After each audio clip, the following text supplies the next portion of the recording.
ఒక్కసారి కొమ్మూరి గోల్డ్ కి కాల్ చేయండి. తాకట్లో ఉన్న మీ బంగారాన్ని విడిపించి మార్కెట్ ప్రైస్ కి వాళ్ళు కొనుక్కుని మిగతా డబ్బులు మీకు ఇచ్చేస్తారు. హాయ్, వెల్కమ్ టు మనం టీవీ. మనం టీవీ ఉన్నది మన కోసం. నేను మీ జర్నలిస్ట్ మనోజ్. సో గత కొద్ది రోజులుగా వీణా అనే పేరు సోషల్ మీడియాలో, ఇటు మెయిన్ స్ట్రీమ్ మీడియాలో తెగ మారుమోగిపోతుంది.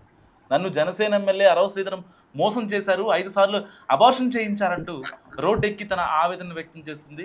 సో ఇటీవలే ఇంటర్వ్యూలు కూడా తెగ ఇచ్చేస్తుంది. ఇలాంటి నేపథ్యంలో కేవలం హనీ ట్రాక్ కోసం చేశారా, డబ్బుల కోసం చేశారా, తన గతాన్ని, తన మాజీ భర్తల గురించి ప్రస్తావించకుండా కేవలం అరవ శ్రీధర్ని టార్గెట్ చేయడం వెనుక అసలు రీజన్ మాట్లాడదాం. మనతో పాటు జాయిన్ అయ్యారు ప్రముఖ అడ్వకేట్ రజనీ గారు. నమస్కారం మేడం. నమస్తే మనోజ్ గారు. మేడం, పర్టికులర్గా ఈవిడ గతాన్ని మొత్తాన్ని హైడ్ చేసి ఓన్లీ అరవ శ్రీధర్ని టార్గెట్ చేస్తుందని చాలామంది సోషల్ మీడియా వేదికగా కామెంట్లు చేస్తున్న పరిస్థితి. దీన్ని ఎలా తీసుకోవచ్చు అంటారు అసలు? ఒకటి, ఆవిడ గతం మనకు అనవసరం. ఆవిడ ప్రస్తుతం పెట్టిన ఎలిగేషన్లో మన తప్పు ఎంత ఉంది, మన పాత్ర ఎంత ఉంది అనేది చాలా ఇంపార్టెంట్ అండి. ఒక మనిషి, ఒక తేలు, ఫర్ సపోజ్ ఒక తేలు నీళ్ళలో పడిపోతుంటే ఒక మనిషి దాన్ని కాపాడే ప్రయత్నం చేస్తాడు. దాని గుణం అది కుట్టడం.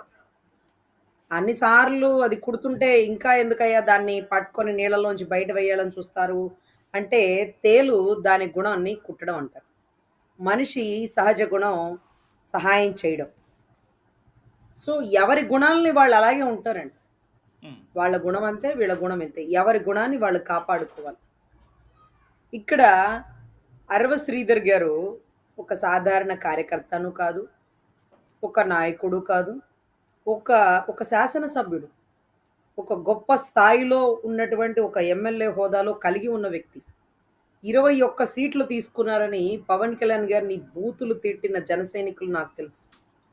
బూతులు తిట్టిన అయినా సరే తనను తాను తగ్గించుకున్నవాడు హెచ్చింపబడుదుడని, నా అన్న ఎవరు ఎన్ని తిట్టినా నా సైన్యమే. తిడతారు వాళ్ళు, కాకపోతే ఎవరు తిడతారు? పని చేస్తారు వాళ్ళు, నాకు కాకపోతే ఇంకెవరికి చేస్తారు అని ఒక గొప్ప ఆదర్శం, సిద్ధాంతాలతో ఆ తిట్టే వాళ్ళ మధ్యలోంచి నడుచుకుంటూ వెళ్ళి తిట్టేవాళ్ళు కూడా తిట్టడం ఆపి ఆలోచించడం బిగించేసి ఆయనతో కలిసి నడవడం స్టార్ట్ చేశాక 21కి 21 స్ట్రైక్ రేట్ వచ్చింది.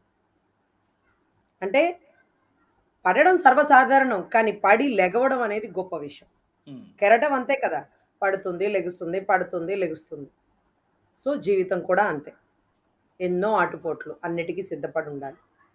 సో నా బాధ ఏంటంటే, అంత కష్టపడి ప్రాణాలకి తెగించి పార్టీని తన భుజాల మీద వేసుకొని మోస్తున్నటువంటి పవన్ కళ్యాణ్ గారు ఈరోజు ఇతను చేసిన పనికి ఎంత అవమానము, ఎంత ఇబ్బంది. అర్రే అసలు మాట్లాడడానికి అర్హులు కాదు అని నేను చెప్పను. మా గురించి బాగా తెలిసిన వాళ్ళు కూడా ఇవేనా జనసేన సిద్ధాంతాలు, వేర్ ఇస్ అన్ యాక్షన్ అని గర్జిస్తుంటే బీపీ టాబ్లెట్ ఇవ్వాలనిపిస్తుంది. జనసేన విధి విధానాలు ఇదేనా, ఇంకా ఎందుకు ఉపేక్షిస్తున్నారు, వేర్ ఇస్ అన్ యాక్షన్ అని మాట్లాడుతున్న వాళ్ళని చూస్తే వాళ్ళకి బీపీ ఏమో కానీ మాకు బీపీ పెరిగిపోతుంది. మా అన్నకి విధి విధానాల గురించి మీరు చెప్తుంటే ఆశ్చర్యం అవుతుంది.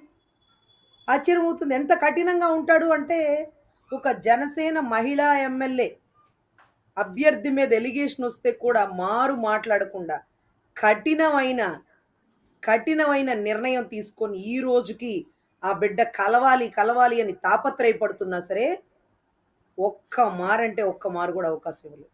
అంటే దాని అర్థం తప్పు జరిగిందా జరగలేదా ఇవన్నీ కాదు. ఎలిగేషన్ వచ్చినప్పుడు నీ నిజాయితీ నిరూపించుకుని రా. నీ అన్న ఎప్పటికీ స్వాగతిస్తాడు. నీ అన్న నిన్ను కాకపోతే ఇంకెవరిని స్వాగతిస్తాడు? అనంత బాబులాగా మర్డర్ చేసిన వచ్చినోడిని భుజాలు తట్టడు. ఆ ఎలిగేషన్ని కడుక్కోవాలి. లేదు అంటే ఏముందిలే, మొన్న కూడా ఒక ఎలిగేషన్ వచ్చింది, ఆ అమ్మాయిని ఒక వారం పక్కన పెట్టాడు, ఒక నెల పక్కన పెట్టాడు, మళ్ళీ ఆ అమ్మాయి పోయి మాట్లాడితే కరిగిపోలేదా పవన్ కళ్యాణ్? కరిగిపోలేదా? మళ్ళీ తీసుకొని స్వాగతించలేదా అంటే కాదు. ఎలిగేషన్ ఉన్నప్పుడు దాన్ని క్లియర్ చేసుకొని రండి. మీకు ఎప్పుడు స్వాగతం. ఇది మీ పుట్టినిల్లు. సమస్య వచ్చినప్పుడు క్లియర్ చేసుకొని రండి. అత్తింటి నుంచి సమస్యతో పుట్టింటికి రాకండి. అది పుట్టింటికి అవమానం. సీతమ్మ తల్లే పుట్టింటికి పోలా. భర్త అవమానించాడనో, లేకపోతే ఎలిగేషన్ వచ్చిందనో భూదేవి దగ్గరికి పోలా. అట్లాంటి పుట్టినిల్లు మంది. అట్లాంటి పుట్టినిల్లు మేడం మంది అంటూ వీణా చాలా వీణా విషయానికి వస్తే ఆవిడ మాట్లాడే మాటల్లో అబద్ధాలు దొరుకుతున్నాయని ఆవిడే చెప్తుంది. ఎందుకంటే ఆ రోజు ప్రెస్ మీట్ పెట్టినప్పుడేమో నాకు అసలు పాస్ట్ ఏం లేదని చెప్పింది. తర్వాత ఒక రిపోర్టర్ అడిగిన ప్రశ్నకి మీకు గతంలో పెళ్ళయింది కదా, ఆయనకి మీకు 2018లో బద్వేల్ పిఎస్లో గొడవ అయింది కదా, దానికి సంబంధించిన తుది తీర్పు 2023లో వచ్చింది. ఆ తర్వాత నాగిమున్ రెడ్డితో మీకు పెళ్ళయింది. ఆ నాగిమున్ రెడ్డికి మీకు ఒక బాబు కూడా ఉన్నాడు. ఎంత ఒక R&D చేసిన తర్వాత ఆవిడప్పుడు చెప్పింది నాకు డివోర్స్ అవ్వలేదు అని చెప్పి. అంటే ఈ ఒక పబ్లిక్ డొమైన్‌లోకి వచ్చి ఒక ఆడపిల్ల నాకు అన్యాయం జరిగింది అని చెప్తే చాలామంది చూపిస్తారు, చాలామంది మాట్లాడనిస్తారు. కానీ ఆవిడ చెప్తున్నది అబద్ధాలని చెప్పిన తర్వాత కూడా న్యూట్రల్ పీపుల్ ఎలా తీసుకోవాలి? అంటే వీళ్ళ వెనకాల ఏదైనా పార్టీలు ఉన్నాయని అనుకోవచ్చంటారా? సార్ అది అసలు పూర్తిగా వాళ్ళ వ్యక్తిగత విషయం సార్. హ్మ్. వాళ్ళిద్దరూ కలిసుందాం అనుకున్నారు. చాలా సంవత్సరాలు లివింగ్ రిలేషన్‌లో ఉన్నట్టున్నారు. కానీ దారుణం ఏంటంటే సార్, కాలకేయుల్ని ఎదుర్కోవచ్చేమో గానీ, కట్టప్పల్ని తట్టుకోలేని పరిస్థితి. ఆ! అసలు నాకు అర్థం కాని విషయం ఏంటంటే, అది ఎప్పటినుంచో జరుగుతుంది కదా! అర్ధరాత్రులు జరిగిపోయినటువంటి ఘటన కాదు కదా!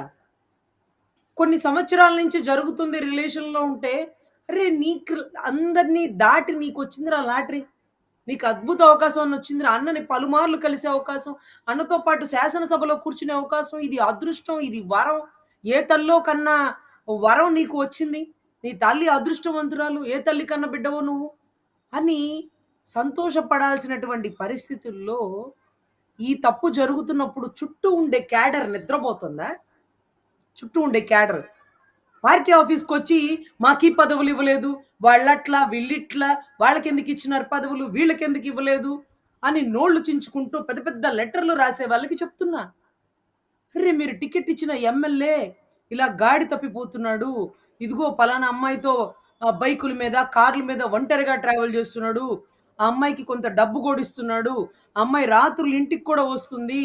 అన్న దృష్టిలో పెట్టండి. తేడా పడితే పార్టీకి చెడ్డ పేరొస్తుందేమోనని చుట్టూ ఉండే క్యాడరు ఎందుకు చెప్పలా? అన్న కష్టాన్ని ఎందుకలా బూడిదలో బోసిన పన్నీర్‌లాగా జేస్తున్నారు? నాకు ఆశ్చర్యం అవుతుందసలు చుట్టూ క్యాడర్ ఏం జేస్తుంది? వైసీపీ నుంచి వచ్చినటువంటి కార్పొరేటరు జనసేనలో చేరారు. అప్పుడున్న టైము ఎవరికి టికెట్ వస్తుందో అసలు నిజంగా ఓపెన్‌గా చెప్తున్నాను మనోజ్ గారు. జనసేనలో ఉండే 21 మంది ఎమ్మెల్యేలో హ్మ్. ఎంతమందికి నేను తెలుసో నాకు తెలీదు. నాకసలు ఒక 5గురు తప్ప మిగతా వాళ్ళకి ముఖ పరిచయం కూడా లేదు. వాళ్ళతో హ్మ్. అసలు మాట్లాడే నాకు తెలీదు. అసలు కనీసం మాకెందుకు ఎమ్మెల్యేతో అవసరం ఉంటుంది? కొండకి లెటర్ తప్ప వాళ్ళతో ఏ పనులు అవ్వవు. ఏ పనులు మేము అడగం కూడా. హ్మ్. అవ్వవు, అడగం కూడా. చేసే పరిస్థితిలో వాళ్ళు ఎంతవరకు ఉన్నారో, వాళ్ళ చుట్టుపక్కల వాళ్ళు వాళ్ళకెంత వరకు సహకరిస్తున్నారో మాకు కొద్దో గొప్పో తెలుసండి. సో, కానీ ఇక్కడ దారుణం ఏంటంటే, ఇంత అవకాశం వచ్చిన వాడు వాళ్ళ తల్లి ప్రెస్ మీట్ పెట్టి చెప్తుంది. దౌర్భాగ్యం ఏంటంటే, నా కొడుకు అమాయకుడు, నా కొడుకు ఉత్తముడు, నా కొడుక్కేమీ తెలీదు. ఆ అమ్మాయి అర్ధరాత్రులు వచ్చి బెదిరిచ్చిపోతుందని. హ్మ్. అదసలు నిజంగా ఆ తల్లి నేను ఓపెన్‌గా అడుగుతున్నానమ్మా. ఎంతమందికి రాని అవకాశం నీ బిడ్డకొచ్చింది. ఏ హ్మ్. తల్లి కన్న బిడ్డో ఈ అద్భుత అవకాశాన్ని అందుకున్నాడు అంటూ హ్మ్. ఎంతమంది నిన్ను పొగుడుంటారు. నువ్వు ఎంత మందలించుండాలి. అరే! నీ వల్ల కళ్యాణ్ బాబుకి చెడ్డ పేరొస్తుందిరా. నీ వల్ల పాపం ఆ బిడ్డ అల్లాడిపోతాడురా, మాట పడతాడురా, జాగ్రత్తగా ఉండురా. ఎందుకు ఈ ఆడోళ్ళతో? అరే! నువ్వు నియోజకవర్గంలో ఖాళీగా కూర్చున్నావనుకో. నీ ఊర్లో రోడ్లున్నాయా? కాలువలున్నాయా? ఊర్లో ఎన్ని యూనివర్సిటీలున్నాయి? ఎన్ని కాలేజీలున్నాయి? ఎన్ని డిగ్రీ కాలేజీలున్నాయి? ఎంతమంది పిల్లలు సూసైడ్ చేసుకొని చనిపోతున్నారు? ఎంతమందిని నువ్వు కార్యకర్తలుగా మార్చావు? హ్మ్. ఎంతమందికి నువ్వు అన్ని రకాలుగా సహాయ సహకారాలు అందివ్వగలుగుతున్నావు? సభ్యత్వ నమోదులు ఎన్ని చేపించినావు? లేకపోతే జనవాణికొచ్చి ఎన్ని కంప్లెయింట్లు చూసినావు? పార్టీ ఆఫీస్ దగ్గర ఎన్ని రోజులొచ్చినావు? అసెంబ్లీలో ఏ సమస్య గురించి నువ్వు మాట్లాడుతున్నావు? ఇది కదా! ఎంత బిజీగా ఉండాలి సార్. ఎంత తినే టైం కూడా ఉండనంత బిజీగా, కుటుంబంతో కూడా కేటాయించనంత ఉండనంత బిజీగా, అంత బిజీగా ఉండాల్సిన మీరు కంగ్రాట్స్ చెప్పడానికి చేశాను. 3 గంటలు మాట్లాడానంటది ఆవిడ. నాకర్థం కాదు. ఆవిడ ఒక గవర్నమెంట్ ఎంప్లాయీ. ఆవిడ ఖాళీ ఖాళీగా 3 గంటలు మాట్లాడింది. ఇతను ఒక శాసనసభ్యుడు, ఎమ్మెల్యే. ఇతను ఖాళీ ఖాళీగా 3 గంటలు మాట్లాడాడు. సరే. కారులో వెళ్ళాడు, కొట్టాడు. 5 సార్లు అబార్షన్ అంట సార్. సార్ మేము మహిళలుగా చెప్తున్నాము ఎప్పుడన్నా హాస్పిటల్‌కి ఒక ఆడబిడ్డ అబార్షన్‌కని వెళితే వెంటనే డాక్టర్ చెప్పే మాట ఫస్ట్ మాట, మీరు మళ్ళీ మీ భర్తతో దూరంగా ఉండండి. లేకపోతే చాలా జాగ్రత్తలు తీసుకోండి. మళ్ళీ అబార్షన్ అయిందంటే మీరు వీక్ అయిపోతారు. మీ ఒంట్లో రక్తం తగ్గిపోతుంది. మీరు బలహీన పడిపోతారు. మీకు అనారోగ్య సమస్యలు వస్తాయి. పలుమార్లు వెంటనే అబార్షన్ కాకూడదమ్మా అంటూ డాక్టర్లు ఇన్‌స్ట్రక్షన్ ఇస్తారు.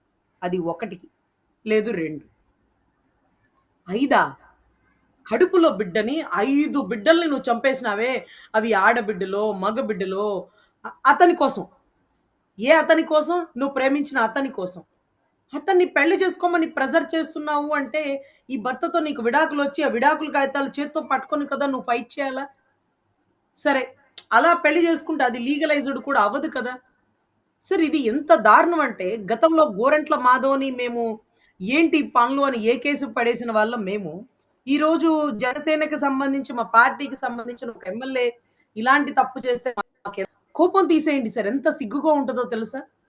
మేము డిబేట్స్‌లో కూర్చున్నప్పుడు వైసీపీ వాళ్ళు మమ్మల్ని ఆ ప్రశ్న అడుగుతారేమో, మేమేం చెప్పాలి ఆడబిడ్డలం సమాధానం? మాకు తలవంపులుగా తెస్తున్నావా? మా అన్నకి తలవంపులుగా తెస్తున్నావా? ఏంటి ఈ పనులు? అంటే ఇవాళ ఎవరో టీవీ ఛానల్ ఎస్పెషల్‌గా 99 ఛానల్ అనుకుంటాండి. ఆమెను కూర్చోబెట్టి ఇంటర్వ్యూ పెడితే 500 వీడియోలున్నాయి నా దగ్గర అంటుంది. అంటే, అంటే 4 గోడల మధ్య ఒక భార్య భర్తతో కలిసేటప్పుడు కూడా లైట్ ఆపేసో, ఎవరు చూడకుండానో చిన్న చిన్న పసిబిడ్డలను కూడా పక్కన పెట్టో జరిగే 4 గోడలటువంటి కార్యక్రమాన్ని మీరు కెమెరాలో 500 వీడియోలతో బంధించినారు అంటే మీరు మీరు అతన్ని ప్రేమించినారా? సంసారం చేస్తున్నారా? లేకపోతే ఏమన్నా బ్లూ ఫిల్మ్స్ లాంటివి చేద్దాం అనుకుంటున్నారా? అసలు ఏం జరుగుతుంది? ఇది మోసపోవడమా? నన్ను మోసం చేశాడండి అని అనడమా? నువ్వు నువ్వు నువ్వు రెడీగా అతన్ని మోసం చేయడానికి దగ్గర పెట్టుకున్న అస్త్రాలా ఇవి ఏంటివి? ఏంటివి? అతను మంచోడని చెప్పను. కానీ నీ మంచితనం ఏంటి? ఫస్ట్ బిడ్డని అబార్షన్ తీసుకునేటప్పుడే, చేయించుకున్నామన్నప్పుడే నువ్వు వెంటనే ప్రశ్నించి ఉండాలి. జనవాణి కాపోతే ప్రజా దర్బార్. లేకపోతే ఆ వైసీపీ వాళ్ళ దగ్గరికెళ్ళండి. వాళ్ళ దగ్గరికైనా ఎళ్లి అడగండి. అప్పుడు నీ మాతృత్వం మాకు నచ్చుండేది. ఇప్పుడు 5గురు బిడ్డల్ని చంపేసి ఇప్పుడెక్కడికెళ్ళినావు? ఏమనంటే ఇది మా పర్సనల్ ఇష్యూ అండి. పార్టీకి సంబంధం లేదన్నావు. మరి పర్సనల్ ఇష్యూ అయితే పర్సనల్‌గా తేల్చుకోవాలి కదా! ఇలా మీడియాలో ఫోటోలు వచ్చేసి అసలు జర్నలిస్ట్‌ని మీరు కొడుతున్న వీడియో, మీరు అబలనా? సబలనా? మీరంత అమాయకులా? మీరు అడగలేని వారా? మీరు జర్నలిస్ట్‌నే కొరడా జాడిచ్చి కొట్టారు. అసలు జర్నలిస్టులంటే రాష్ట్ర ప్రభుత్వాలే గడగడలాడిపోతాయి. రాష్ట్ర ప్రభుత్వాలే వాళ్ళు ఏ ప్రశ్నలు అడుగుతారా? ఎక్కడ మనల్ని ఇరికిచ్చేస్తారా? అలాంటి జర్నలిస్టో, యూట్యూబరో whatever it may be sir. అది అసలు చాలా దారుణం అదసలు. నిజంగా అన్న ఒకరోజు నాతో 40 నిమిషాలు ఏది పార్టీలో ఫస్ట్ జాయిన్ అయినప్పుడు నాతో మాట్లాడిన మాట. ఒక డీఎస్‌పీ పోతుండగా కాలడ్డం పెడితే నేను కింద పడిపోయానమ్మా. నాకు కిక్ బాక్సింగ్ వచ్చు కాబట్టి మోచేత్తో ప్రెషర్ పెట్టుకొని లేచి నా ప్రాణాలు నేను కాపాడుకున్నా. నేను ఒక స్టేజ్ మీద మాట్లాడడానికి వెళ్ళినప్పుడు ఆ స్టేజ్ కుప్పకూలిపోయింది. నన్ను చంపడానికి చూస్తున్నారు అనేది నాకు అర్థమవుతుంది. నా చుట్టూ ఉండే బౌన్సర్‌లో ఒకడు ఆ క్రౌడ్‌ని కంట్రోల్ చేయలేక వాడు మోచేత్తో నా నడుము మీద కొడితే, నడుము మీద బాగా తగిలేస్తే 2 రోజులు నోట్లో అన్నం ముద్ద కూడా మింగుడు పడని పరిస్థితి. అట్లాంటి పరిస్థితుల్ని దాటి 2 చోట్ల ఓడిపోయినా నేను మొఖాలకు రంగులేసుకొని వచ్చిన డబ్బుని నన్ను దగ్గరుండి ఓడించిన ప్రజల కోసం ఖర్చు పెడుతూ, ప్రజల్లో మార్పు తీసుకొస్తూ అంటే strike person 100% strike rate right. సాధించినటువంటి గొప్ప ఘనత పవన్ కళ్యాణ్ గారికి. దశ దిశలా వ్యాపించిన పార్టీ మా ఒక్క పార్టీనే సార్. హ్మ్. అన్ని ప్రాంతీయ పార్టీలే మా ఒక్క పార్టీనే. కర్ణాటక వెళ్ళగలిగిన, చెన్నై వెళ్ళగలిగిన, మహారాష్ట్రకి వెళ్ళగలిగిన, ఢిల్లీకి వెళ్ళగలిగిన ఒక గుర్తింపు ఉన్న party Janasena party sir. I'm openly challenge. ఫైనల్‌గా తెలంగాణతో ఫైనల్‌గా ఏం చెప్తారు వీణ గురించి? ఒక సార్ మాటలో చెప్పండి. అసలు ఆ వీణ టాపిక్కే మనకు అనవసరం సార్. దువ్వాడ హ్మ్. శ్రీనివాస్ గారి భార్య హ్మ్. భార్య ఇదిగో నా భర్త ఇలా తప్పు చేస్తున్నాడు. ఇద్దరు బిడ్డల తల్లిని, ఒక బిడ్డకి పెళ్లయింది. ఇంకో బిడ్డ పెళ్లి కావాల్సొచ్చింది అంటే అది వాళ్ళ పర్సనల్ అని వాళ్ళ నాయకుడు పక్కన పెట్టినాడు. హ్మ్. అది వాళ్ళ పర్సనల్ అని. గోరంట్ల మాధవ్ ఒళ్ళంతా చూపించినప్పుడు వాళ్ళ నాయకుడు కనీసం సస్పెండ్ చేయలా. అది పక్కన పెట్టినారు. అదే మాదిరిగా ఒక టీడీపీ నాయకుడు ఎక్కడో ఏదో ఒక ఏరియా సత్యవేడు అనుకుంటాండి. ఆ సత్యవేడు. ఏరియాకి సంబంధించిన ఒక ఎమ్మెల్యే ఎలిగేషన్ వస్తే చంద్రబాబు గారు ఇమ్మీడియేట్‌గా రియాక్ట్ అయ్యి సస్పెండ్ చేసి పడేసారు. సభ్య సమాజంలో ఉంటున్నాం. మహిళల ఓటింగ్ ఎక్కువ. మహిళలకి సమాధానం చెప్పాలి. మహిళల ముందు తలదించుకోకూడదు అన్నటువంటి నాయకులు సార్ వాళ్ళు. పవన్ కళ్యాణ్ గారు ఇమ్మీడియేట్‌గా చర్య తీసుకోవడానికి ఎంక్వైరీ వేసినారు. ఇమ్మీడియేట్‌గా చర్య కూడా తీసుకుంటారు. కానీ ఈలోపు ప్రత్యేకమైన మీడియా మైకులు చించుకుంటూ వేర్ ఇస్ అన్ యాక్షన్ అసలు చాలా ఆశ్చర్యం అవుతుంది. ఇదేనా జనసేన విధి విధానాలు? అరే! ఏంటి యాక్షన్ తీసుకోవడం ఏంటి? ఏంటి? ఏంటి? అని గర్జిస్తుంటే మాకు బీపీ బిల్డ్ ఇవ్వాలనిపిస్తుంది. తగ్గండి. కాస్త తగ్గండి. తాతకి దగ్గులు నేర్పించకండి. అన్ని రకాల దగ్గులు, పొడి దగ్గు, తడి దగ్గు, అన్ని దగ్గులు తెలిసిన తాత. 10 ఏళ్ల నుంచి నలిగినాడు. ఎవరు శత్రువో, ఎవరు మిత్రులో తెలుసు. ఎందుకు కలిసాడో, ఏ కారణం వల్ల గతంలో విడిపోయినాడో, ఏ ఉద్దేశంతో రాష్ట్ర ప్రయోజనాల కోసం ఒక నిర్ణయం తీసుకున్నాడో నాయకుడికి తెలుసు. తాతకి దగ్గులు నేర్పించకండి. ఆయనకన్నీ తెలుసు. ఆయన సస్పెండ్ చేస్తాడు. కాస్త వెయిట్ చేయండి. ఈలోపే మీ బీపీ ఉంటే బిళ్ళలేసుకోండి. ఆయనకి తెలుసు. ఆయనకి చెప్పదగిన స్థాయి అని మీది అనగానే ఆయనకన్నీ తెలుసు. ఆయనకి చెప్పే పరిస్థితుల్లో ఒకళ్ళతో చెప్పించుకునే అవకాశం అంత ఛాన్స్ ఇవ్వకపోవచ్చు. బట్ ఒక ఎమ్మెల్యేని సస్పెండ్ చేయాలి కదా! మీకు తెలుసు కదండీ! బుడ్డా రాజశేఖర రెడ్డి గారు తప్పతాగి రాత్రంతా తిరిగి ఒక ఫారెస్ట్ అధికారులు ఇద్దరు ముగ్గురు అధికారులను తన్ని దుర్భాషలాడి దళితుల్ని దుర్భాషలాడారని ఫారెస్ట్ అధికారులు బయటకొచ్చినా కూటమిలో ఉన్నాం. వాళ్ళ పార్టీ నిర్ణయం తీసుకుంటదని ఉపేక్షించాడు నాన్న. ఇమ్మీడియేట్‌గా ఎంక్వైరీ కమిటీ ఏం వేయలేదండి. కానీ నాన్న వేసినాడు. అది వేరు, ఇది వేరు అన్నీ ఒకటే సార్. ఎమ్మెల్యే అనేవాడు ఎవ్వరితో చెప్పించుకోకూడదు. ఎమ్మెల్యే అనేవాడు అసలు ఆయన విధి విధానాల్లో ప్రజలకు సేవా కార్యక్రమాల్లో ఉండాలి కానీ తప్పతాగి అధికారుల మీద దాడి చేయకూడదు.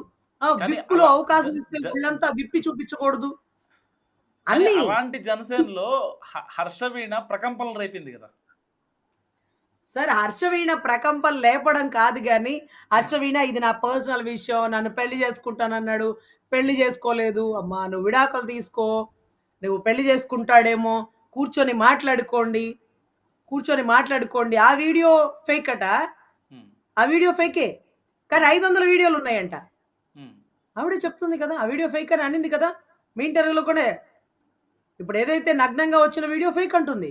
అదే కానీ నా వీణా దగ్గర వ్యాఖ్యలు ఇంకొక మీరు 500 సమర్థిస్తారా? సమర్థించరా? ఒక మాట చెప్పండి నాకు.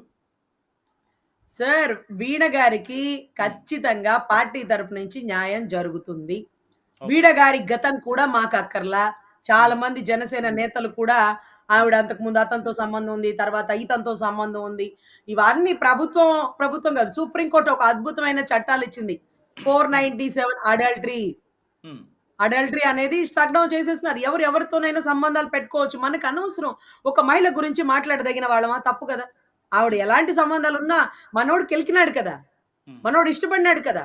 హ్మ్. మనోడు రాత్రులు పిలుచుకున్నాడు కదా! మనోడు హ్మ్. విలువైన సమయాన్ని నియోజకవర్గాన్ని పక్కన పెట్టి ఈ పనికిమాలిన సమయంతో కేటాయించినాడు కదా! మరి హ్మ్. సమాధానం చెప్పాలా ఆడబిడ్డలకి? కేరళ మాదిరి ఘటన మీరు చూసినారు. కేరళ రైట్. రైట్. మాదిరిగా రైట్. రైట్. అతన్ని ఇక్కడ రుద్దినాడు, అక్కడ రుద్దినాడు అని ఒక మహిళ చెప్పగానే మీ ఆ! బోటి వాళ్ళు మైకులు చించుకొని ఏమైపోయింది మగ సమాజం ఇలా తయారయ్యారు, అలా తయారయ్యారంటే వాడు పాపం ఆ అవమానం దిగమింగలేక ఊరేసుకున్నాడు. అదృష్టం ఏంటంటే మన బస్సులో సీసీ కెమెరాలు ఉండవు. కానీ ఆ బస్సులో సీసీ కెమెరాలు పట్టుకుంటే ఈవిడే వచ్చేపోయి వాళ్ళందరికీ రుద్దుతూ సెల్ఫీ వీడియో తీసుకుంటున్నారు. ఎవరన్నా ఇమ్మీడియేట్‌గా మనల్ని తగలగానే మని కొట్టడమో, లేకపోతే ఇది ఎవరికన్నా చెప్పుకుంటే మనం రైట్. సిగ్గుపడతాం. రైట్. రైట్. చిచ్చి హ్మ్. వాడు ఇలా చేశాడని చెప్పుకోకూడదు అనుకోవడము. ఈ రెండిట్లో ఏదో ఒకటి చేయాల. పబ్లిక్‌గా వీడియో పెట్టి వాడిని కొట్టకుండా నువ్వు ఏం మెసేజ్ ఇస్తున్నావు? హ్మ్. సరే ఏంటా ఈవిడ గురించి అని కనుక్కుంటే ఈవిడ ఇది అని తెలిసింది. ఇప్పుడు హ్మ్. ఈలోపు అతను చనిపోయాడు. ఆమెను అరెస్ట్ చేశారు. చనిపోయిన ప్రాణం వెనక్కొచ్చిద్దా? సో హ్మ్. ఎవరి తప్పు, ఎవరిది ఒప్పు అనేది కూడా కొంచెం కనుక్కొని మనం ఎంక్వైరీ చేద్దాం సార్. ఎనీవే తప్పనేది జరిగింది. జరిగింది. ఆయన దాన్ని రెక్టిఫై జేసుకోవాలి. ఆవిడకో హ్మ్. కొత్త జీవితాన్నివ్వాలి. ఆవిడ జీవితంలో మళ్ళీ వీణ వేటాలేమో. ఎందుకు అప్పుడు వీణ మూగబోయింది. ఇప్పుడెందుకు వీణ తీగలు తెంచుకుంటుందనేది మాకు తెలీదు కానీ వాటెవర్ ఇట్ మే బి ఆవిడకి న్యాయం జరగాలని కోరుకుంటున్నాను సార్. కానీ థాంక్ ఆవిడ యూ. 5 సార్లు అబార్షన్ చేసుకొని మాతృత్వాన్ని చంపుకోవడం అనేది కరెక్ట్ కాదు. అప్పుడే తిరగబడి ఉండాల్సింది. కానీ ఆవిడ మీద ఏదో ఎఫ్ఐఆర్‌లు కూడా 2 నమోదైనియి. తిరుపతిలో కూడా 3 సంవత్సరాలు రెంట్ కట్టలేదని ఓనర్ గారు కూడా ఆవిడ మీద ఎఫ్ఐఆర్ కేసు ఏదో నమోదు చేసినాడంట. అంత అవలైతే కాదు, అప్పుడు మాట్లాడలేకపోయాను, ఇప్పుడు బయటకొచ్చానంటే కాదు, కాదు, ఎప్పుడు మాట్లాడగలిగే శక్తి ఉంది. అప్పుడు మాట్లాడలేదు, ఇప్పుడు మాట్లాడుతుంది. మీకు కావాల్సిన న్యాయం ఏదో అడిగి మాట్లాడుకొని చేయించుకోండి. ఇది మీ ఇద్దరి వ్యక్తిగత విషయం. పార్టీకి సంబంధం లేదు. దీనివల్ల ప్రభుత్వ ఖజానాలో ఒక్క రూపాయి కూడా చిల్లడ లేదు. Thank you. ఎవ్వరికీ నష్టం లేదు. కానీ ఎమ్మెల్యే అనేవాడు ఇలాంటి తప్పులు చేస్తే ఇమ్మీడియేట్‌గా సస్పెండ్ చేసేస్తారు. దాంట్లో ఎటువంటి సందేహం లేదు. 10 మందికి ఆదర్శప్రాయంగా ఉండాల్సిన వ్యక్తి. 21 మందిలో అద్భుత అవకాశం నీకొచ్చినటువంటి వ్యక్తి. జనసేనని దశ దిశలా వ్యాపిస్తున్నటువంటి ఎవరెస్ట్ శిఖరం లాంటి ఒక నాయకుడి దగ్గర పనిచేసే అద్భుత అవకాశం నీకొస్తే, ఒక పనికిమాలిన దాన్ని అర్ధరాత్రులు తీసుకొచ్చి నువ్వు తీసుకెళ్ళినటువంటి ఘటన చాలా, చాలా బాధాకరం. ఇలాంటివి ఎక్కడ మళ్ళీ రిపీట్ కాకూడదు. జనసేన 100 మందికి ఆదర్శం కావాలి. జనసేన నాయకులు గుర్తెరిగి పనిచేయాలని నేను కోరుకుంటున్నానండి. థ్యాంక్ యూ రజనీ గారు. సో ఇది రజనీ గారి అనాలిసిస్. మీరేమనుకుంటున్నారో వీణా గురించి మస్తు కామెంట్ చేయండి. చూస్తూనే ఉండండి మనం టీవీ.